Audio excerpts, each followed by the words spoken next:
menjadi orang-orang yang lebih hebat. Oke, Bapak Ibu, bismillahirrahmanirrahim. Assalamualaikum warahmatullahi wabarakatuh. Nah, Bapak Ibu, ini tadi paham nggak nih Bapak Ibu? Sudah paham belum nih? Sudah? Yang benar. Kira-kira kalau sampai rumah menjelaskan ke pasangannya udah bisa belum nih?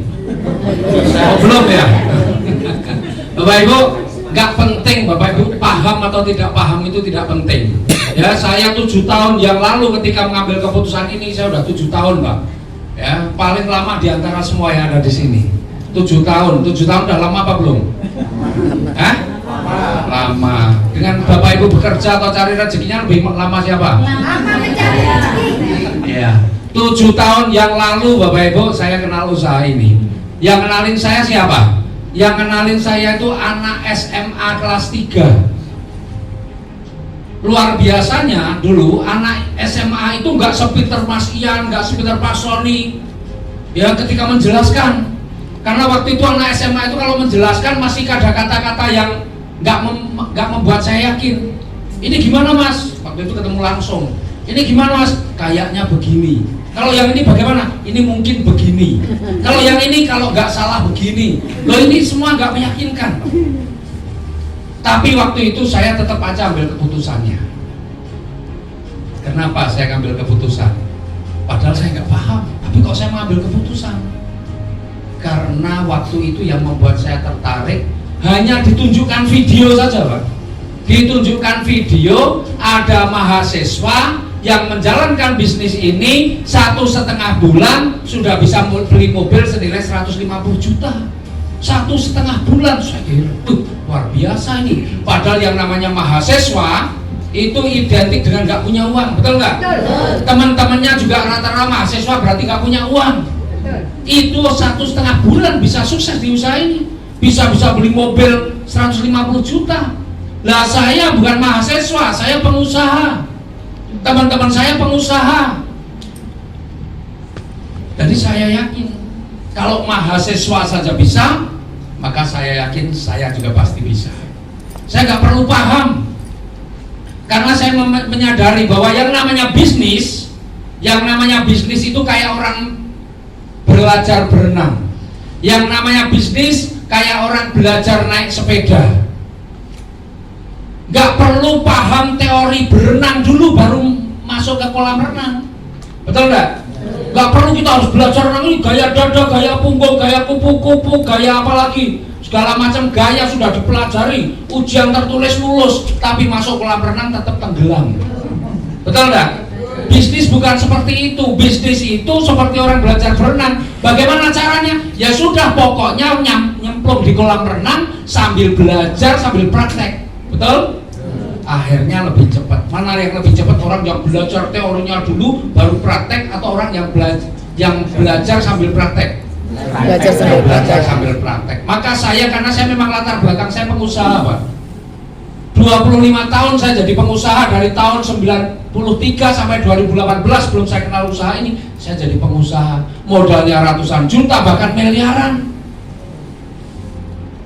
Dan semua rata-rata usaha yang saya jalani saya tidak paham lebih dulu, tapi saya ambil keputusannya baru saya belajar. Kenapa? Apalagi di bisnis ini sudah ada buktinya orang yang berhasil, tinggal kita bertanya kepada yang berhasil. Bukan kita malah mencontoh yang gagal. Loh, itu sudah ikut tapi gagal, gak dapat apa-apa. Loh, yang mau dicontoh yang sukses apa yang gagal? Yang sukses. Kalau mau yang nyontoh yang gagal, ya lihat yang gagal aja. Yang sukses sudah banyak, apalagi sekarang. Nah, apalagi hari ini Bapak Ibu bukan hanya lihat videonya, lihat orangnya langsung, betul nggak? Ada yang sudah nenek-nenek, ada yang kakek-kakek, ada yang masih muda, betul nggak? Artinya apa? Semuanya bisa, latar belakang apapun juga bisa. Nah, saya beruntung dulu, saya nggak banyak mikir, Pak. Saya ambil keputusannya. Alhamdulillah, gara-gara saya ambil keputusannya 7 tahun yang lalu, hasilnya Masya Allah luar biasa. Ya, sebelumnya saya jadi pengusaha, usahanya modalnya ratusan juta bahkan miliaran, tapi utangnya juga ikut besar, utangnya juga miliaran. Tapi ternyata hutang miliaran tadi bisa selesai hanya dengan bisnis yang modalnya kecil. Buka restoran modalnya 5,5 miliar, itu punya utang nggak lunas-lunas Pak. Di bisnis ini paling tinggi nggak nyampe 100 juta. Maka karena saya memang latar belakang saya pengusaha, mindset saya adalah pengusaha. Pengusaha itu yang dilihat apa? Yang dilihat adalah potensi rezeki yang bisa kita dapatkan. Jangan pengusaha jangan ngomongin nanya, yang dipikir tuh resikonya. Loh, kalau pengusaha mikir resikonya, nggak ada orang jadi pengusaha Pak. Wah, mau buka restoran resikonya apa? Ya rapayu ya bangkrut kok, ya ojo saya itu buka. Betul nggak? Mau buka rental mobil resikonya ya mau jombong penaik payu rapayu ya rapayu bangkrut waduh ora sido. Betul nggak? Orang pengusaha itu kalau mikir resikonya kalau masih jadi pengusaha, pengusaha itu berpikir hasil akhir, berapa yang saya bisa dapatkan. Itulah pengusaha. Ya, jadi orang pengusaha itu harus melihat ke depan kira-kira berapa potensi yang bisa saya dapatkan. Nah, di bisnis ini yang saya lihat potensi terbesar yang bisa saya dapatkan kalau saya ngambil paket tertinggi priority.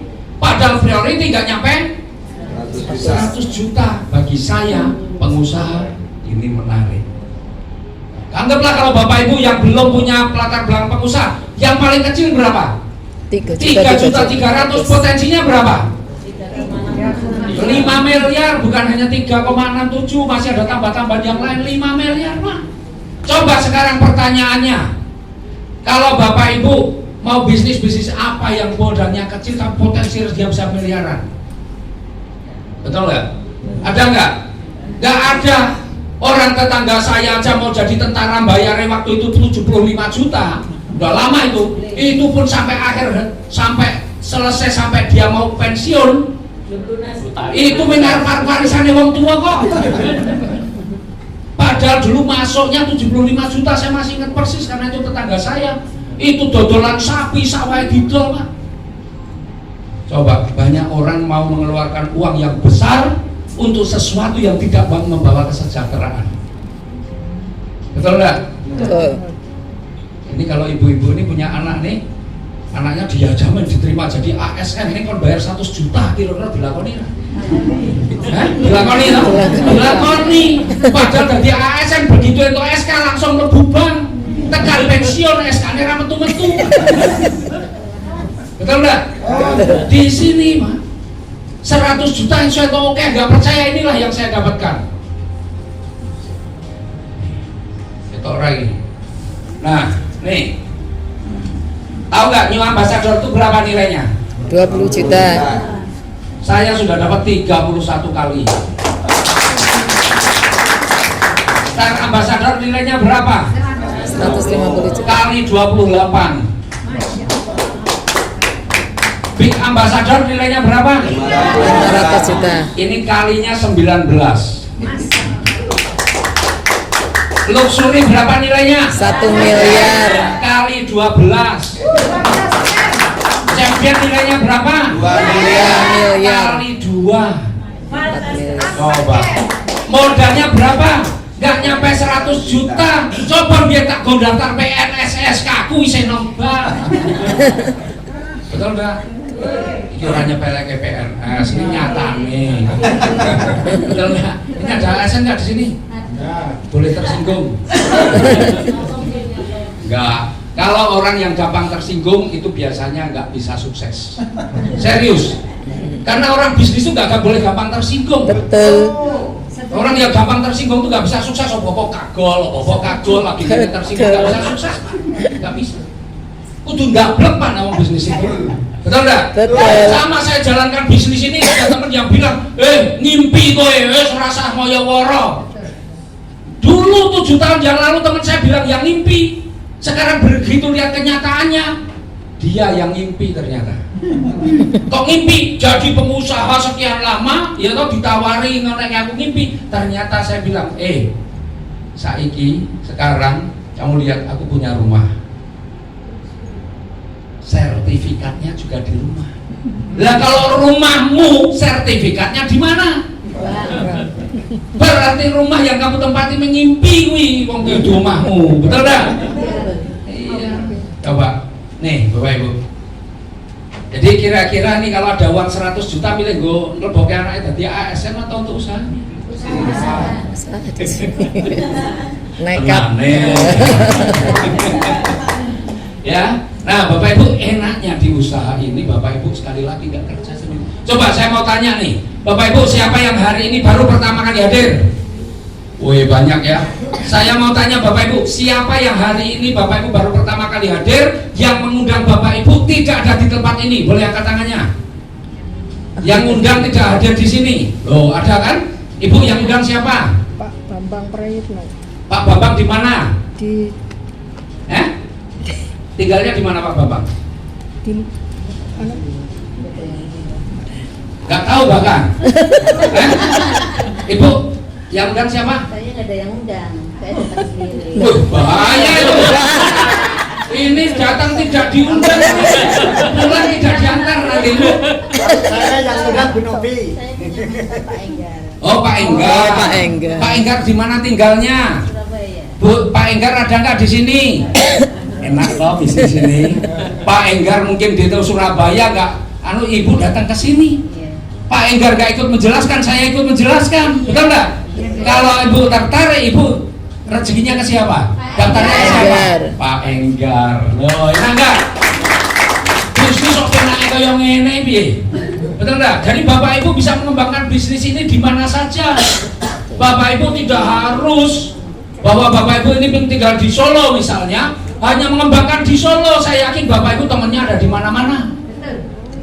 Pertemuan seperti ini juga ada di mana-mana. Tinggal Bapak Ibu informasikan ada pertemuan di mana, orang ada di rumah, betul nggak? Banyak sekali yang kena PHK, ada yang dirumahkan sehingga work from home, nyambut gawe memang pakai Zoom, betul nggak?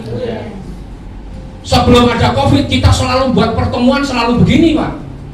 Tapi begitu ada COVID kan nggak boleh kemana-mana, di rumah. Berarti nggak bisa lagi buat pertemuan seperti ini. Tapi alhamdulillah pada saat COVID itulah kita kenal yang namanya Zoom meeting. Sebelum COVID kenal Zoom meeting nggak? Nggak ada, karena kita tahu kok Zoom itu kalau saya pada saat COVID, betul kan? Maka saya sosialisasikan bisnis ini melalui Zoom karena banyak orang yang di rumah yang nganggur tak kirimi share link untuk ikut Zoom. Saya jelaskan lewat Zoom. Ternyata Pak luar biasa yang tertarik banyak banget. Ya. Dulu ada sebagian yang ngomong, ini untuk makan aja kita masih belum ngerti kok ini malah untuk ikut bisnis. Nah pertanyaannya, Kak sampean tahu nggak Pak, COVID-nya mau berakhir kapan? Kan waktu itu nggak ada yang tahu, betul nggak? Yeah. Tabungannya cukup nggak? Seandainya COVID itu 1 tahun, tabungan Bapak itu untuk makan 1 tahun cukup nggak? Nah kalau nggak cukup ya tambahi, makanya cepat-cepat justru harus segera ambil keputusan supaya ada tambahan penghasilan. Dan alhamdulillah waktu itu luar biasa. Maka justru pada saat COVID yang saya ini alhamdulillah rezekinya meningkat. Sementara tetangga-tetangga saya yang nggak ikut bisnis ini, kan tetangga kadang-kadang kalau ditawarin menjep, betul nggak? Betul. Betul nggak? Nah ternyata tetangga yang menjep-menjep itu ketika COVID bingung karena nggak punya penghasilan, akhirnya jual tanah. Nah saya ini ditawari tetangga saya tanah. Saya kalau yang nawarin tetangga gak enak Pak, mau nolak itu gak enak, susah saya mau nolak. Akhirnya dengan saya nggak terpaksa tanahnya saya beli. Kemudian tanahnya saya beli, saya buat itu saya bangun nih, ya. Akhirnya saya bangun rumah, ya. Nah ini rumah tanah dan rumah ini, ya tanahnya saya beli pada saat COVID, rumahnya juga saya bangun justru pada saat COVID. Wah tetangga pada saat aku bangun juga bingung, ini duitnya semua di yang dodolan kok. Nih, nah luar biasanya habis saya beli tanah belum sempat saya bangun rumahnya, tetangga saya yang lain juga nawarin tanah lagi. Kebetulan letaknya di depan ini, nggak enak juga Pak saya ini kalau sama tetangga beneran saya nggak enak. Akhirnya ketika tetangga saya nawarin tanah ini, ya nih, ya dengan terpaksa saya beli. Maka akhirnya pada saat COVID itu saya bangun ini, yang akhirnya saya bangun kantor sebagai kantor pusat komunitas Antariba sekaligus Master Regional Best Corporation. Saya bangun kantor ini dan bangun rumah itu dalam waktu bersamaan. Pas COVID wong do mumpet kene gleleng banget. Betul kan? Nah selesai kantornya dibangun, selesai Tetangga sebelah nawarin tanah lagi. Ya Allah, ini piye meneh rapi nak tenan aku. Ya. Akhirnya dengan terpaksa tanah sebelahnya juga saya beli. Ya. Akhirnya sekarang jadi tempat parkir. Dan insya Allah, ya ini tinggal urus izin-izinnya. Nanti di bagian belakang di sini, ini lebih luas sebenarnya dari di sini. Ini sampai belakang ini, insya Allah. Pokoknya tahun ini sudah kita mulai pembangunan masjid. Saya siapkan tanahnya, PT BES nyumbang pembangunannya. Jadi tanahnya 200 meter lebih termasuk parkirnya, kan nanti otomatis ini untuk masjid. Saya sudah ambil lahan parkir lagi yang di depannya. Ya, terus kemudian lahannya saya yang siapkan, anggaran pembangunan masjidnya totalnya 2,6 miliar. PT BES nyumbang 2 miliar. Sudah diserahkan ke saya duitnya, Pak. Nah, jadi PT BES ini perusahaan yang luar biasa, ya, iya, nih. Maka Bapak Ibu, ini dari kantor. Nah, selain dari tadi rezeki yang saya sebutkan, di PT BES ini sebenarnya ada rezeki yang luar biasa, Bapak Ibu. Bapak Ibu bisa umroh gratis berkali-kali setiap tahun. Ini setiap tahun pasti umroh dan memberangkatkan umroh, karena saya setiap tahun di PT BES ini dapat gratis umrohnya 7. Sementara saya, istri saya istrinya cuma 1, anaknya cuma 2. Sisa, betul nggak? Iya, maka tak pakai buat ngumrohin orang lain. Jadi bisa umroh dan kemudian Bapak Ibu, ada rezeki-rezeki yang lain juga, karena di bisnis ini ada rezeki yang harian, ada yang mingguan, ada yang bulanan. Nah, dari rezeki-rezeki yang saya terima setiap bulan, alhamdulillah, maka saya dari dulu pengen punya sekolahan, maka saya bangun sekolah. Nih, meskipun masih sederhana, tapi ya lumayan sekolahnya. Ya, sekarang lebih bagus dikit lah daripada ini. Jadi guru-guru itu aku duwe guru-guru. Saya ketua yayasannya kan gurunya ya akeh kan. Nah, muridnya akeh, alhamdulillah. Saya kasih nama apa? Unggulan. Karena saya cita-cita saya SD ini kan menjadi sekolah unggulan. Makanya kurikulumnya juga berbeda, ya. Ya sebenarnya nggak berbeda sih, sama dengan tapi kurikulumnya bagus. Segedungnya boleh biasa, tapi pembelajarannya luar biasa, insya Allah, ya. Nah, kemudian Bapak Ibu, selain itu saya juga pengen punya peternakan uang. Pernah dengar peternakan uang? Ya. Iya, peternakan uang. Jadi jangan cuma cari uang, tapi kita punya peternakan uang. Ya, di PT BES kita kayak udah punya peternakan uang, tapi baru 1 peternakan uang. Sudah menghasilkan uang terus, ya. Nah, kemudian saya pengen punya tambahan penghasilan, maka saya punya rumah walet di Jambi. Dan yang sekarang saya terus kembangkan terus, itu saya punya kebun sawit. Nah, ini peternakan uang saya. Ya, karena ada teori jangan letakkan telur dalam satu keranjang. Berarti saya harus punya beberapa penek pecah sak keranjang, senti keranjang liyane, kan begitu ya? Iya. Tapi kalau Bapak Ibu belum punya keranjang, ya duit siji ya lumayan, gitu. Iya.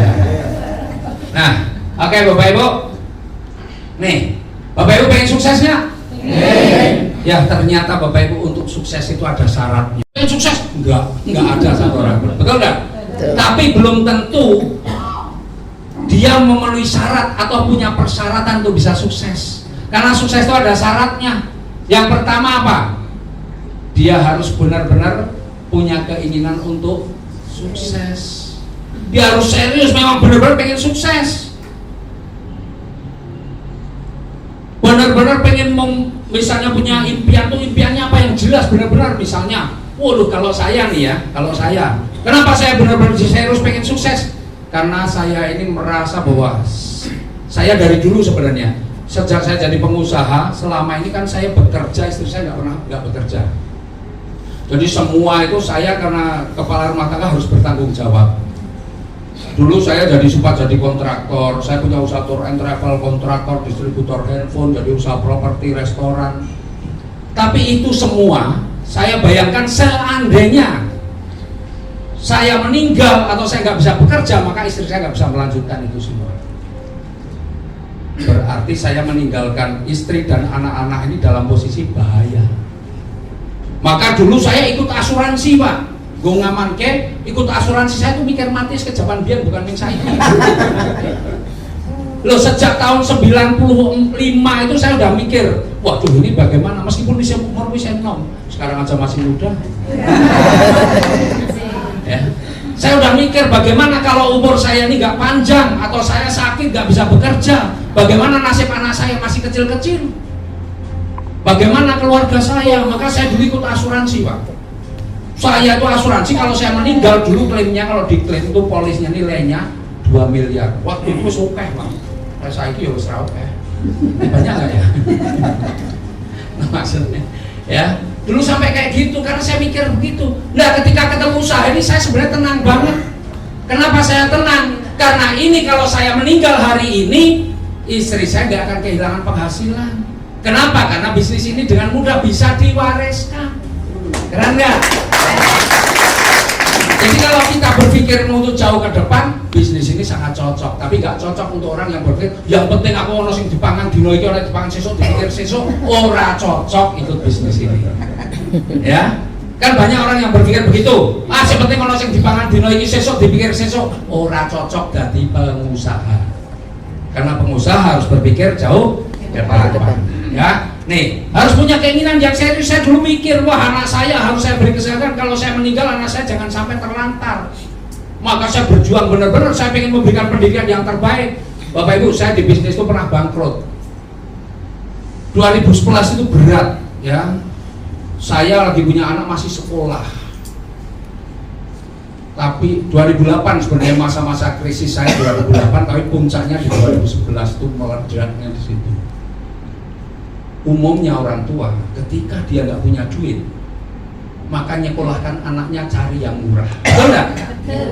Betul kan? Iya. Ini yang bodoh orang tua anak jadi korban, yang malas orang tua anaknya yang dikorbankan. Betul nggak? Saya tidak begitu. Saya memang susah hidupnya, tapi ketika anak saya harus sekolah, saya tetap harus sekolahkan yang terbaik. Biarkan yang menderita itu saya, tapi anak saya harus punya masa depan yang baik. Nah itulah prinsip saya dari dulu. Maka saya itu ketika ketemu saya pasti serius saya kerjakan. Maka saya benar-benar serius pengen sukses di usaha ini. Tapi saya sudah dulu jadi pengusaha sudah banting tulang, kerja keras banting tulang, nggak sukses-sukses, utang nggak lunas-lunas. Kenapa Bapak Ibu? Karena belum ketemu yang nomor 2, belum ketemu kendaraan yang tepat, bisnis yang tepat. Maka meskipun bisnis saya modalnya ratusan juta, miliaran, hasilnya utangnya tetap miliaran dan nggak lunas-lunas. Saya bersyukur 7 tahun yang lalu saya ketemu PT BES. Maka inilah kendaraan yang tepat, kendaraan yang sudah terbukti mengantarkan bukan hanya saya saja. Tadi yang maju di depan ini juga hanya sebagian kecil, masih banyak lagi saudara-saudara kita dari sahabat karib yang ada di daerah-daerah lain yang sudah menunjukkan kesuksesannya. Artinya kendaraan yang tepat ini penting. Banyak orang sudah kerja keras banting tulang siang malam, dia kerja, bahkan kepala jadi kaki, kaki jadi kepala, tapi tetap saja tidak sukses. Kenapa? Karena belum ketemu kendaraan yang tepat. Yang ketiga, harus tahu juga caranya. Meskipun ada kendaraan yang tepat, anggaplah ada mobil Land Cruiser, itu kendaraan yang tepat, yang nyaman, yang bisa mengantarkan kita kemana-mana, tetapi tidak tahu cara mengendarainya, bawa dinai kunci tetap yang dongkrok. Betul nggak? Betul kan? Iya. Maka harus tahu caranya, bagaimana cara menjalankan bisnis ini. Bapak Ibu juga harus tahu. Maka Bapak Ibu perlu ikut pelatihan-pelatihannya supaya Bapak Ibu juga paham. Jangan merasa aku wis pinter ora iso. Tetap kita harus belajar, karena apa? Ilmu itu berkembang terus. Betul enggak? Maka harus tahu caranya. Dan luar biasanya di bisnis ini ada yang sanggup untuk ngajari Bapak Ibu. Paling tidak orang-orang yang mengundang Bapak Ibu adalah orang-orang yang siap membimbing Bapak Ibu, siap ngajari, gak akan pelit ilmu. Lawang saya itu kesini, ini di ruangan ini ada nggak undangan saya? Boleh katanya ada undangan saya? Yang undangan saya? Lah ini wes gapo saya wingi-wingi. Maksudnya orang yang baru, nggak ada toh? Yang undangan saya? Kan bukan saya yang undang. Dan orang baru yang di sini ini nggak ada yang undangan saya. Nih aku lagi ngecupuk, lagi ngomong semangat banget, betul nggak? Betul nggak? Semangat. Kalau orang undanganku loh ini, itu undangannya Mbak Eca di mana tinggalnya? Semarang. Supaya aku kaya undanganku gitu. Iya, setidak-tidaknya yang mengundang Bapak Ibu adalah orang yang membimbing. Tapi di luar Bapak Ibu sekalian ada saya juga yang siap membimbing. Jadi Bapak Ibu di sini ada mentor yang membimbing. Tapi meskipun 4 ini Bapak Ibu sudah tahu semuanya, tapi yang nomor 5 Bapak Ibu nggak punya, maka percuma. Nah, tapi sekali lagi untuk sukses kuncinya apa? Harus berani untuk berdiri. Siapa yang punya keberanian boleh angkat tangannya. Serius? Nah, oke Bapak Ibu, saya mau tes keberanian untuk Bapak Ibu yang baru pertama kali hadir. Saya pegang formulir, ya karena ini seperti saya dulu 7 tahun yang lalu saya juga dikasih formulir, kemudian saya isi. Saya ngisinya dengan sungguh-sungguh karena saya yakin ini adalah pintu saya untuk bisa meraih kesuksesan. Betul. Tanpa saya ngisi formulir, nggak mungkin saya bisa meraih kesuksesan. Betul. Karena nggak ada data saya, betul nggak? Betul. Nah, maka Bapak Ibu, saya pengen tahu Bapak Ibu yang serius, yang punya nyali, yang punya keberanian, tunjukkan keberanian Anda.